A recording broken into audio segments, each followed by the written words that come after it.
Bonjour à tous, je suis ravie de vous retrouver dans cette nouvelle vidéo. Nous approchons de la fin du programme de 6e. Donc là, on est sur les angles. Donc j'avais publié il y a quelques temps, oh là là, il y a bien quelques mois, voire peut-être même quelques années, sur ma page Facebook, des petits dessins, voilà, sur les angles. Je les ai retrouvés également sur Internet. Alors moi, j'avais créé un petit personnage qui s'appelait Albert pour faire comprendre aux élèves ce qu'est un angle. Donc n'hésitez pas à retrouver ces dessins sur ma page Facebook. Et si vous n'êtes pas, si vous ne me suivez pas sur ma page Facebook, le lien est en barre de description. Donc en fait, c'est juste un petit personnage que j'avais appelé Albert, et en fonction de sa position, eh bien, on avait un angle plat, un angle droit, un angle nul, un angle obtus et derrière un angle aigu. Et donc aujourd'hui, on va mesurer les angles à l'aide du rapporteur. Donc n'hésitez pas à retrouver ces petits dessins sur ma page Facebook. Pour bien comprendre ce qu'est un angle, donc c'est vrai que j'avais fait, mais impossible de retrouver avant ma vidéo. Un angle, qu'est-ce que c'est? Donc comme je le disais, si on prend Albert, c'est une ouverture. Donc là, c'est l'ouverture, vous voyez, entre ses fesses et son ventre. Là, il est bien droit. Là, il a essayé de coller son ventre sur ses jambes. Là, il s'est ouvert, hop, pour bronzer mon petit Albert. Je suis facile que ça en dessin. Quand même, il y a pire, il y a mieux.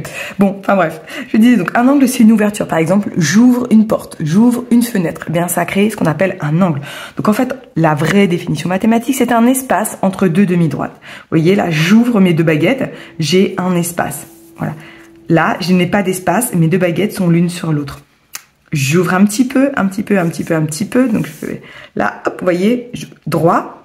Et après, obtus, hop. Et quand j'ouvre totalement, eh bien, j'ai ce qu'on appelle un angle plat. Voilà, c'est ça. On peut aussi montrer ça aux enfants. Qu'est-ce qu'un angle? Eh bien, un angle, c'est une ouverture. Et donc, aujourd'hui, on va apprendre à mesurer l'ouverture. Vous voyez ici, j'ai une ouverture. Peu importe la longueur des baguettes, l'ouverture reste la même. Si j'avais eu des toutes petites baguettes, c'était pareil. Donc, vous pouvez prendre des cure-dents, des baguettes chinoises, voilà. Une paire de ciseaux, vous voyez, entre mes deux doigts, j'ai une ouverture. Voilà. Entre mes deux, alors je sais pas si on va bien voir, je vais peut-être ouvrir comme ça, mais entre mes deux mains, ici, là, j'ai une ouverture. C'est ça, un angle. Allez, on va commencer par mesurer, donc. Vous voyez là, mon angle, il s'ouvre en fait vers le haut. Mais on pourrait très bien partir d'ici et mon angle s'ouvrirait vers le bas. Donc on voit le sens co-lissé des ouvertures. Donc comment utiliser le rapporteur maintenant pour mesurer cette fameuse ouverture? Donc ici j'ai souvent une croix, un petit rond, je mets sur le sommet. Le sommet de l'angle, vous voyez, c'est comme ici, ça fait comme une montagne. Vous voyez, si mon angle je l'ouvre, je le mets debout, eh bien c'est le sommet.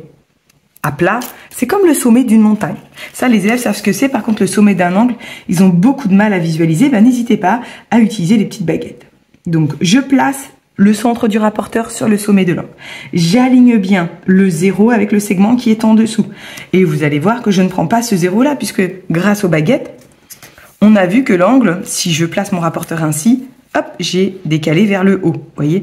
Donc, je dois bien prendre la graduation avec ce 0-là.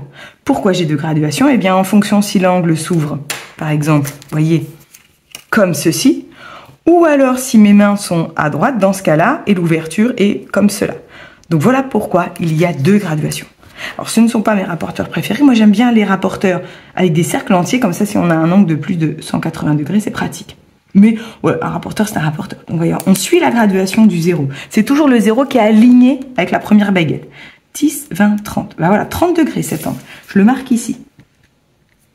À ne pas confondre avec les degrés Celsius, qui est la température extérieure. Nous, c'est juste degrés tout court.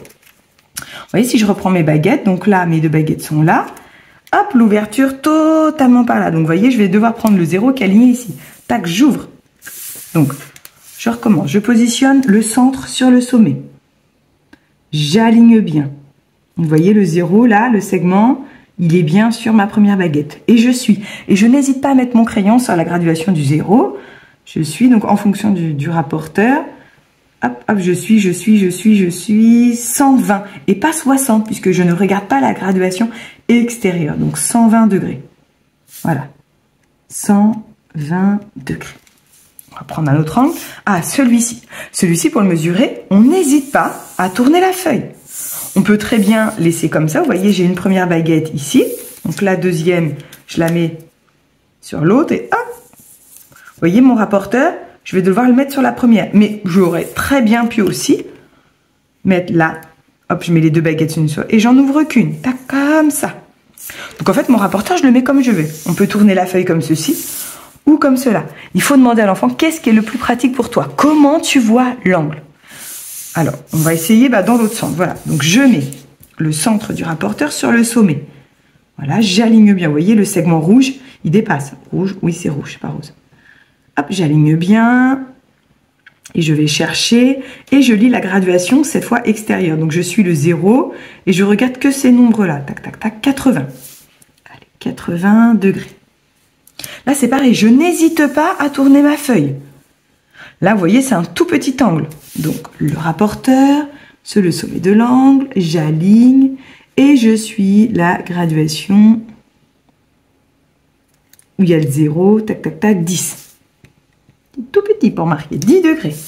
Je retourne ma feuille. Là, je n'hésite pas, je mets... Hop. Je peux très bien mesurer comme ça aussi, hein. Vraiment, c'est pareil. Hop. Je mets le centre du rapporteur sur le sommet. Là, vous voyez, je ne suis pas du tout alignée. Je bouge un petit peu le rapporteur. Hop. Je bouge le rapporteur, voyons voir. Alors, en fonction, vous voyez, de comment on met, on peut lire 140, on peut lire 141. Voilà, ça dépend vraiment, il faut vraiment bien aligner, c'est pour ça que c'est vraiment pas tout le temps pratique, mais allez, 140 degrés, on aurait pu avoir 141. J'ai pris que des multiples de 10. Voilà, 140 degrés. Et voilà, maintenant, vous savez mesurer des angles, et on se retrouvera, nous, dans une prochaine vidéo pour savoir comment on fait cette fois pour construire des angles. Je vous souhaite une belle journée, et je vous retrouve bientôt dans une prochaine vidéo. Bye!